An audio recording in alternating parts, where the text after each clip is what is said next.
लेटा होटा करके रखता है स्कूल से आके।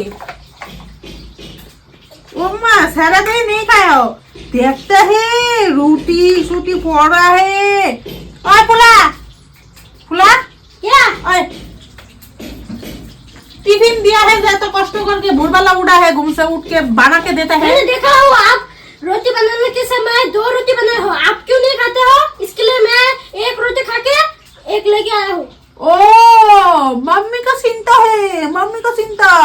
एड़ा भाई मत दो, हम यदि मैगी बना के दूंगी तब तो मम्मी का चिंता नहीं है, साफ उठ के खा लोगे। मैगी मैगी अच्छा है, मैगी पसंद है, रोटी सब्जी नहीं पसंद है। रोटी खाने से अच्छा है, मैगी खाने से अच्छा नहीं है।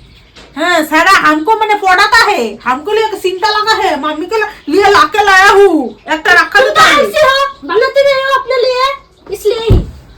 एकदम तर्क नहीं करने का, तर्क नहीं करने का कह देता हूँ।